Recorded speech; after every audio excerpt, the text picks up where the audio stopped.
All right, friends, I'm going to say it. Yep, I'm going to say it. It's official.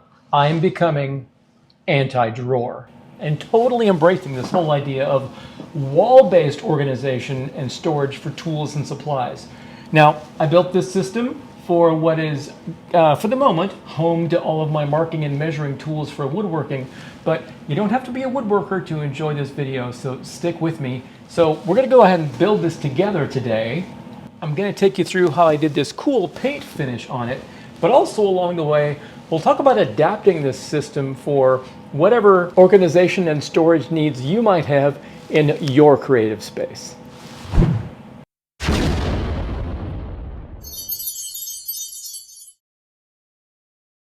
Hey, welcome back to the channel, friends. Now, if you've been following our channel for a while, you know that DIY can take us down a number of different paths.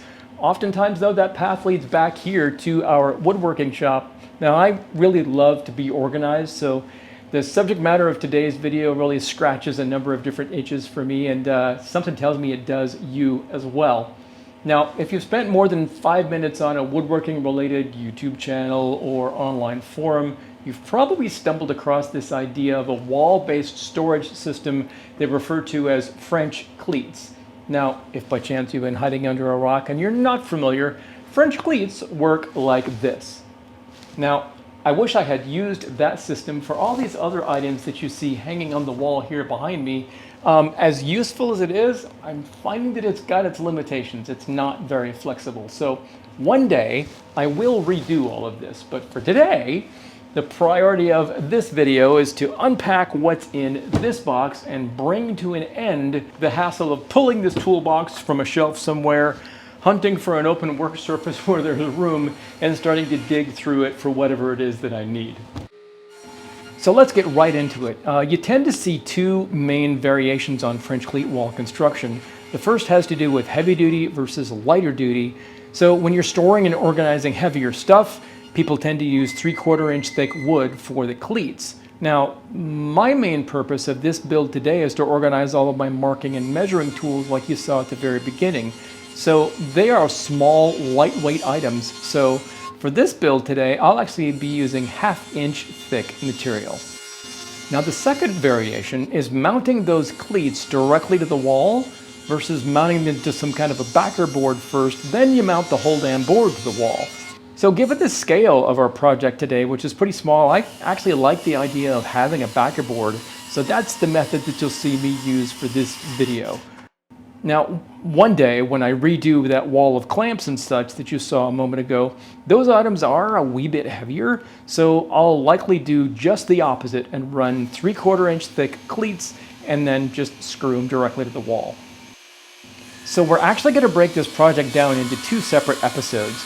Today's focus is on that backer board, getting all the cleats mounted to it, taking you through that special paint job that I mentioned, and then next time we get together, we'll create all the special hangers that, in my case, will need to be customized a little bit for each of the different items that I'm creating a home for. Now, it's in that second video where most of that adaptability discussion comes into play that I mentioned in the intro.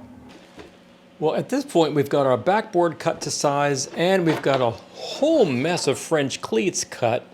So pretty much the next thing to do is figure out what the spacing is for these cleats down this backer board. Now, before we dive off into that, I will tell you that before I brought these cleats over here, I did go ahead and go over and run them through the jointer straight out of the table saw. The edge of that 45 is quite sharp, especially with that thin laminate there on the one side. So not only might I literally get cut and draw blood, ask me how I know, because it happened. Also, I figured that that sharp edge would just catch on everything and it would want to just chip and kind of self-destruct over time. So the jointer seemed like the slickest way to go ahead and just knock off that edge a little bit and flatten it some. So safety alone is a good reason to knock off that sharp edge, but there's a second reason too. Once French cleats are mounted to the wall or mounted to a backer board like we're doing here, especially in a wood shop anyway, where there's dust in the air, that dust will inevitably land at the back of this cleat. So when dust builds up there, whatever it is that you're hanging on the cleat won't bottom out in there because there's dust in the way. So knocking off a little bit of that edge buys you a little bit of space, and the cleat will still bottom out and rest and be secure. Now, at least it buys you a little bit of time until you have to surrender to busting out a shop vac or air compressor to blast the extra dust that's collected down at the back of the cleat. So, multiple reasons that that's sort of best practice. Now, I thought about doing that on my table saw, but I don't have any sort of like a zero clearance throat plate set up next to it. So all that chipping that I was concerned about probably would have happened right then and there. So I had the bright idea to try the jointer, and it worked really well. So the next thing to do is play with some layout options here and figure out what the interval needs to be to work my way down the board. Now, as you can see, of all the cleats that I made, I think I have like probably way too many. Certainly plenty to go ahead and populate the height of this 3-foot tall board, but that's okay. Extras are good because we'll be going ahead and cutting these down for length for each and every one of the little caddies that we're going to make to actually store the tools on or hang them from. So these will get used over time. So it's looking to me like 3-inch intervals for the bottom edge of each one of these cleats.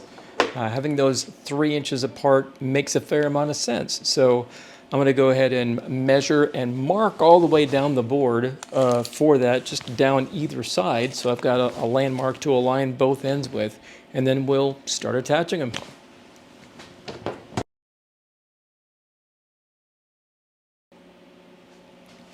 Okay, so to attach these cleats to the backer board, we're going to use just a little bit of glue and biscuits.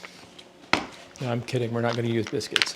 We're going to use 18 gauge brads just to kind of tack them in place. The glue does most of the work. This is just to hold things still while the glue sets up.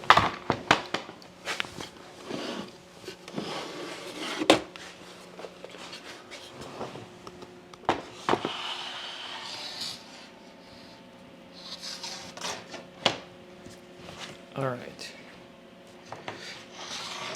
So I want to use the glue pretty sparingly. Really, the main thing I don't want is squeeze out on the top side, so that, just like I was speaking of earlier about dust collecting at the bottom of the at the cleat, I don't want a bunch of glue squeeze out up there either, causing the same darn problem. So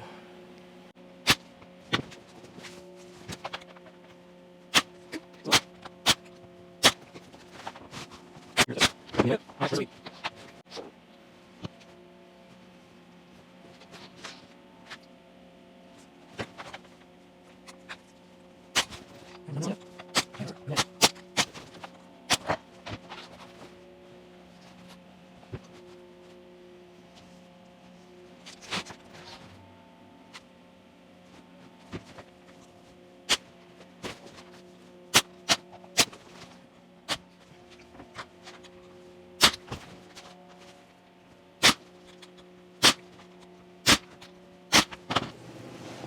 Now,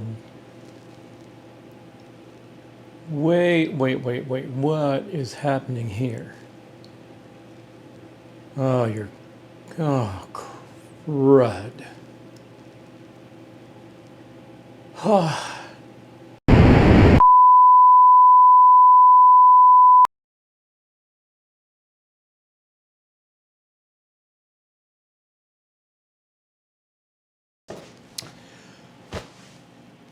Well, okay, so turn the camera off there for a bit. I've spent the last 40 minutes in salvage mode.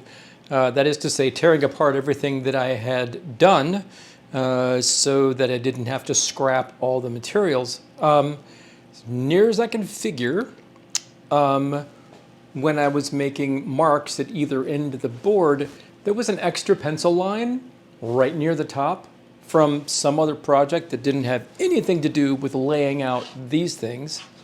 And so I marked one of my offsets from there off of that stray line that was meaningless for this project, instead of marking it off the bottom edge of the very first cleat that I laid.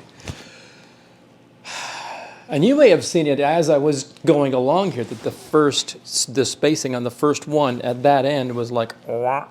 So I didn't notice it until I got down to the very bottom, and then was like, why is that so crooked? Oh, crap. Anyway, so managed to tear everything apart before the glue set up and scrubbed everything down to the point of where at least the bulk of the residual glue has been removed. I used a couple of different products to break that up. I'll probably hit it with the sander again.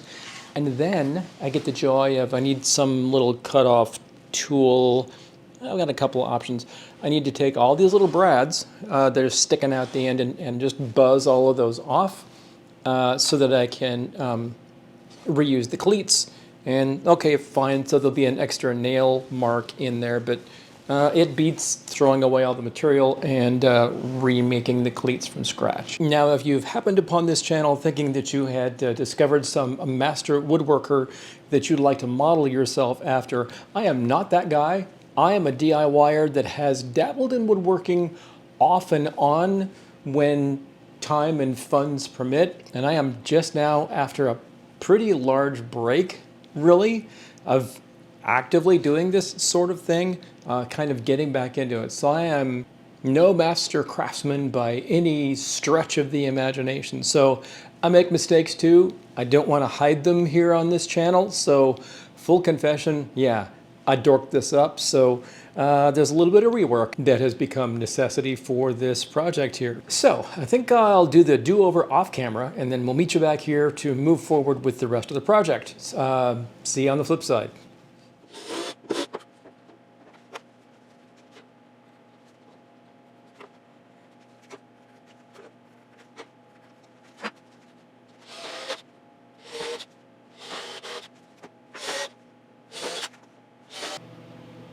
So I mentioned earlier that I had a fun little paint treatment that I wanted to do to this thing, and that begins now. So the paint is obviously one element of this, but the other element is we have some netting, some fine netting. This is actually just a cut-out piece of a laundry bag. Then I have some other netting. I think its former life was like a cargo net in a vehicle that's long since departed. So we'll start with the heavy here, start with the larger netting, and let's kind of do this chunk at a time.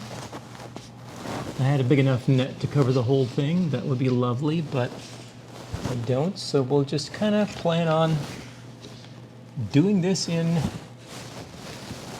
zones.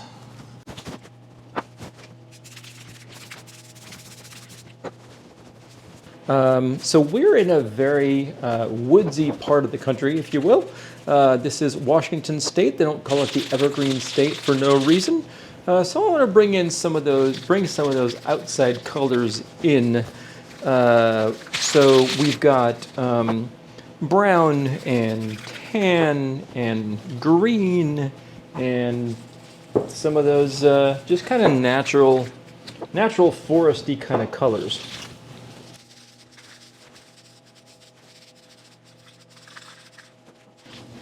So as you can tell, we're not really going for like a super heavy, solid coverage.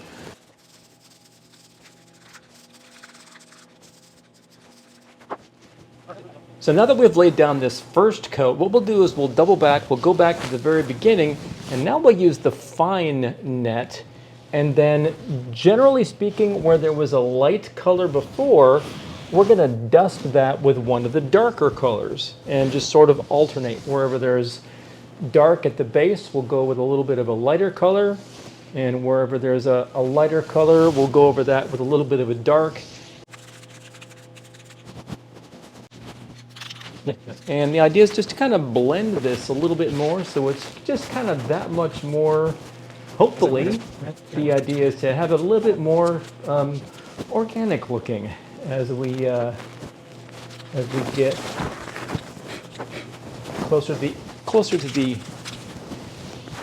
the end of this coat. We'll see if we actually achieve that effect, and even if we don't have it looking like something that was just brought in from the outdoors, it's still a fun little thing. So we're going to see.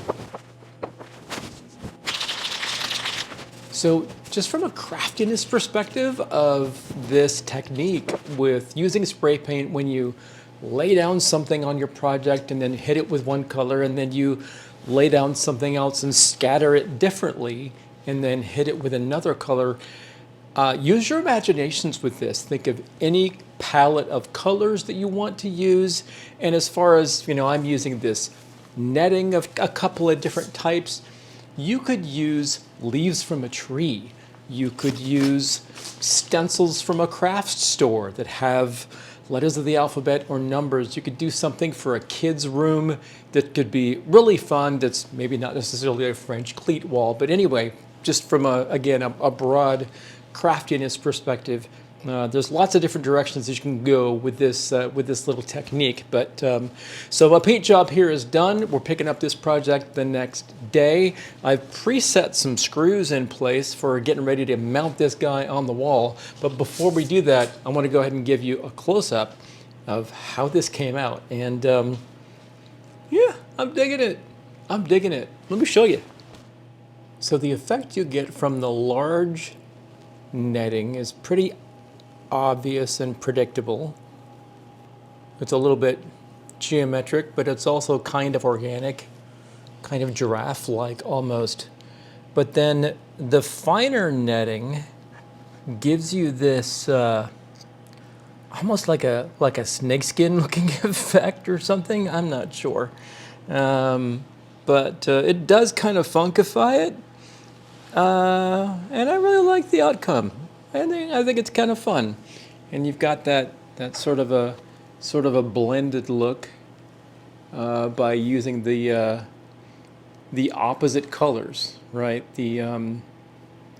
Where there was a dark color initially, you do the overspray with a lighter color. But again, use your imagination, all sorts of combinations that you could do with this, and there is no wrong way to do it in terms of what colors you use or anything about it. Just the cool thing about it is if you don't like how it's coming out, you can always hit it again with one solid color and then start over. All right, so this is the first milestone, guys. There's obviously a lot more, though, to do on this project, but today, at least, we got all the cleats made, we got them mounted to the backer board, and we're getting the whole thing hung up here. So, hey, click that notification bell down below so you get notified for part 2, and we'll make all those little hangers. We'll talk about the thought process behind how to size them and design them for whatever it is that you're needing to organize in your space, plus some other tips about French cleat wall systems in general. So here's a quick glimpse of all the stuff that was actually in that toolbox that I'm so looking forward to having these items be more accessible. Now we'll be building a little carriers, little hangers for each one of these, but I want to emphasize that this system is super adaptable to whatever the storage and organization challenges are in your hobby space, in your creator space. So I hope you'll join me for part 2. Thank you so much for being here today. Take good care and take care of each other until we see you again. Bye-bye, everyone.